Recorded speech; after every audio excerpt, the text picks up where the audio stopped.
Righty, Pino. Hello, everyone. Look, we are in Chicago today. We are at Parker Shop. Look at what we're looking at right now. We're looking at Pomelo Green. Mạc Mại, Mạc Piang, you know, Sư.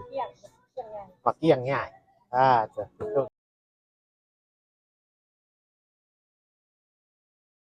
okay. Thank you.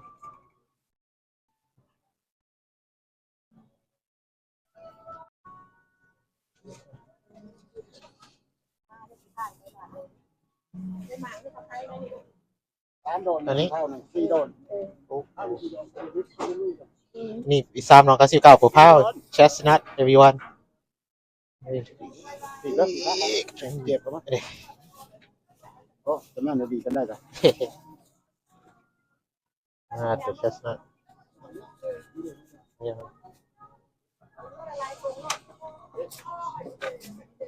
มันเข้าเหมือนกันดิมันเข้ากับถือเห็นมันเข้ากับเอาที่หัวหนึ่ง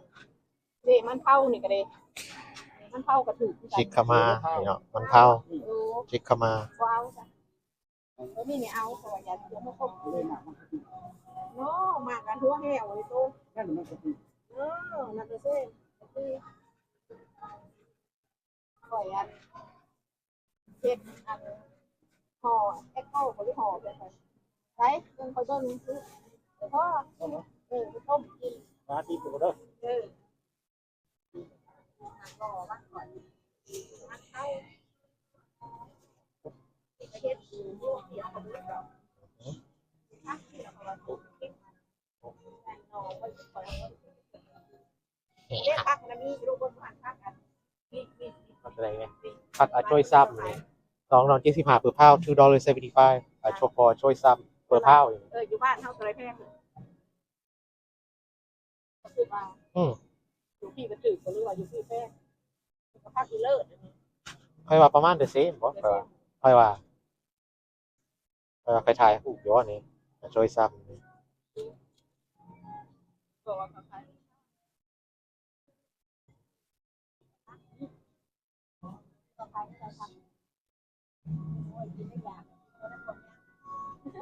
ก็คงไปถ่ายมันค่อยว่าประมาณ319ใช่ไหมเอ๊ะ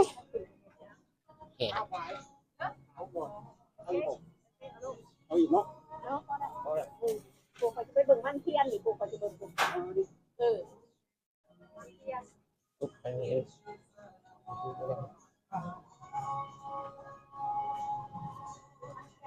มันเทียนอยู่นี่แอกหยอกกำลังถึง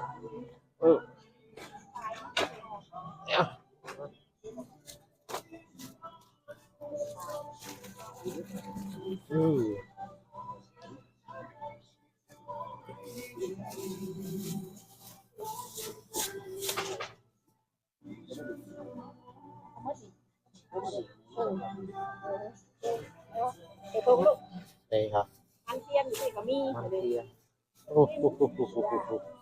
ไปใส่ก้นโหลดไว้มีกระม่วงมีมะม่วงแมงโก้8.99เดี๋ยวพาวจะ8.99พี่น้องเป็นว่าแมงโก้ว่ะสวีทแมงโก้เอาไปลอง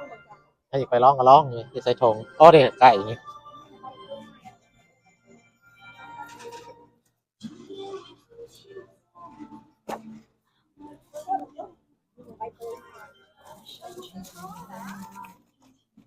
ไปเป็นข้าวก่อน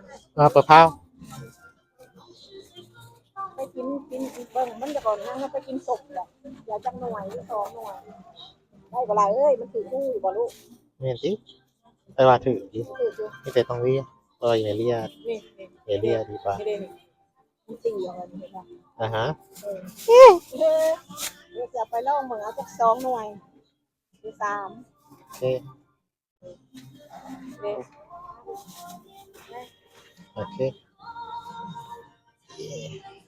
เดี๋ยวนะน่าจะมัน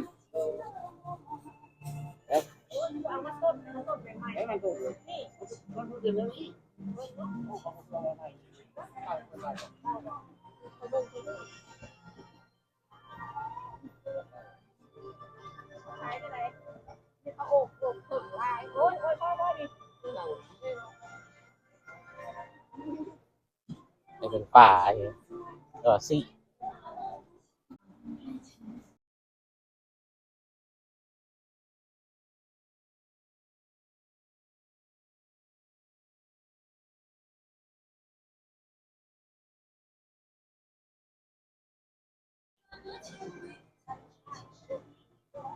เอาง่ายๆไหมthe shrimp look at the shrimp everyone แดกไปเบิ่งหลอกนี่อ่าเออ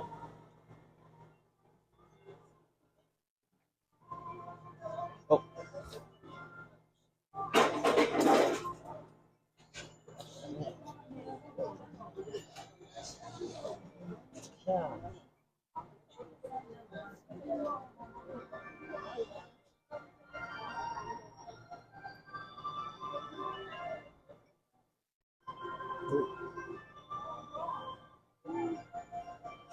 เดี๋ยวพี่น้องเอาเบิ่ง shrimp เอาเบิ่งกุ้ง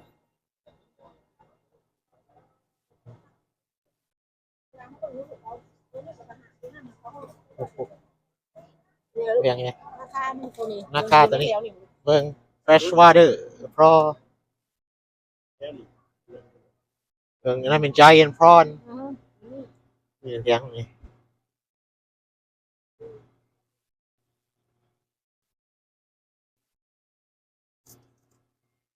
อ๋อเนี่ย1.405เป็นว่าตัวนี้24.75 this one The price is this one? the price for this one The price is this. Is that even one minute? In the back? They don't see it. 707 200. Is safe. This price this. This one? Yes. Oh, okay. 200. The number over here, right? Yes. This price and 720. Yes. Price is this. Thank you. อ๋อเอาตัวใหญ่นะดอยเป็นตัวนี้33ดอน Donut. ตัวน้อยนี่เป็นตัวนี้ก็4ดอนนี่ฮะ ปลาเจ้าปลา เป็นปลา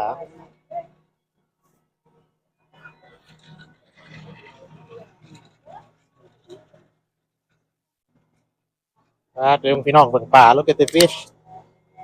there we're gonna show you there's a dead fish at the top but a live fish at the bottom เดี๋ยวพี่น้อง ทุกอย่างใส่ เอาปลาตัวนี้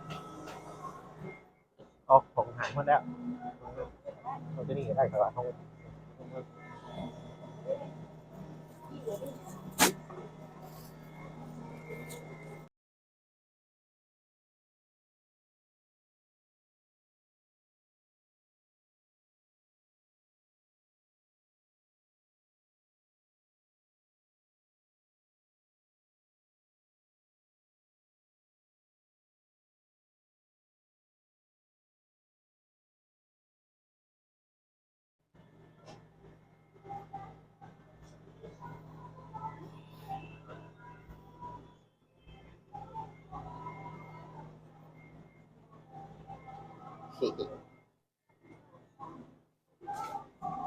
ตัวซีดเป็นขาหมูแม่ไว้แม่ขาหมูนี่แต่ซีดหมูโอ้ว้าวซีดหมูใหญ่ตัวซีดงัวนะอ๋อซีดงัวโอ้กระปูแล้วยังกระไล่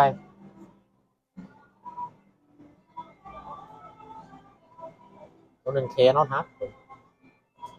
โอ้โห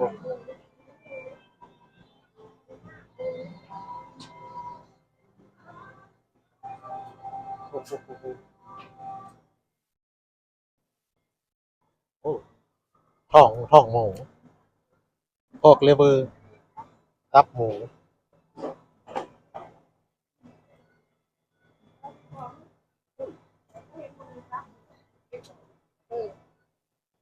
นี่มากหมูนี่นี่เป็นหางหมู ตัวรีดมันก็ใหญ่รีดหมูใหญ่ มันลายรีบเลย อ๋อ มันก็รีบสองหมูใหญ่รีบ โอ้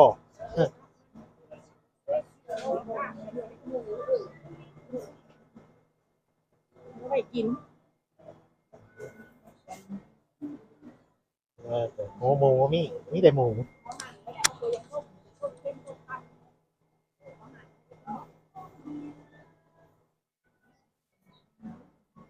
มาไก่นี่ ได้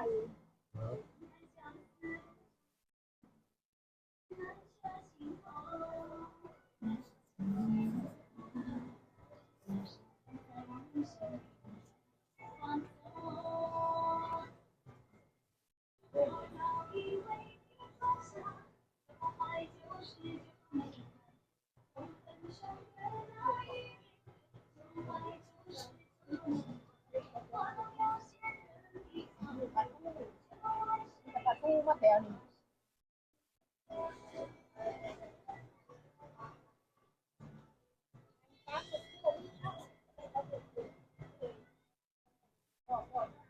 อ๋ออีพ่อหาปลาหมึกอะไรได้ปลาหมึก ที่ไหน โอ้โหอีพ่อจังหา ทำมือแบบไหน อะไรปลาหมึก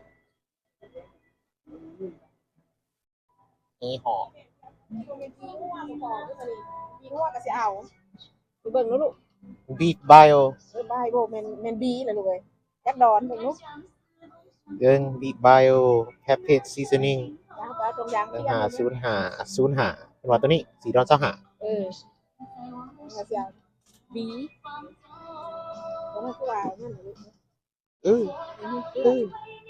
ไปตรงยางมาลูก ใส่ตัวนี้บ่มึง ตรงยาง โอเค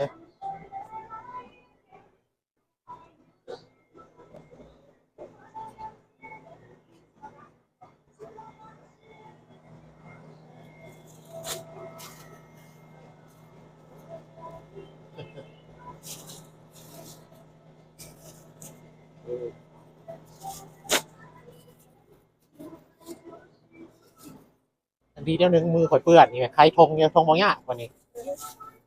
เทียมดีๆเด้อลูก โอ้ย บีอันนี้ บีพี่น้องพกไบโอ มันหมดแล้ว โอ้ยฮะรัสกูพี่น้องโฮโฮโฮโฮโซมันมอพี่น้องไอ้มือข่อยเดอดีมันใส่ได้อันนี้ใส่ไข่ทงครับตัวนึง อันนี้ก็เขาบอกว่าอันบีคือกันนี่ลูกมันอยู่คนละกับ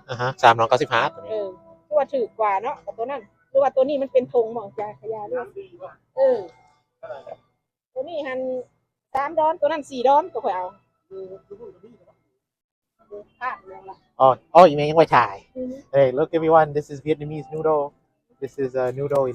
made by Vietnam. เดี๋ยวผมพี่น้องอันนี้เป็นของไส้เห็ดเรียงข้าวเปียกของข้าวเปียกเส้นข้าวเปียกพี่น้องว่าจะ นี่แปลว่าเขาใส่วีดสตาร์ทอันนี้วีดสตาร์ทเห็ดเปียกอันนี้ Yep, they use wheat starch to create it. This one. That's so. มันขาวนี่เห็นบ่วีดสตาร์ทเห็ดโลดแล้วสิเห็ดสุบักหลากิน ตัวพี่แม่เขามี instruction อีกบอกใส่ stir fry เชื่อล่ะ instruction บอกเห็ดข้าวเปียกที่ไหม อันเขาบ่บอกว่าเรื่องเห็ดบ่ลูกเขาใส่ยังเบิ่งลูก อันนี้ rice wheat starch water sodium อันนี้ contain wheat starch ใครเขียนก็เพียง เขาบ่บอกกันลายเห็ดเนาะ No เขาบอกเอ้ยแม่เห็ดเป็น ก็มีไปบอกไล่เห็ดตัวข้าวเปียก ของเขาย่านคนหูจัก เนี่ย เจ้าหูจักเห็ดแล้วผู้ที่บ่มาซื้อของเขาสลัดได้เลย ดีไหมเพียงนี้มีเพียงนี้เอกไว้นูโดออฟนั่นมี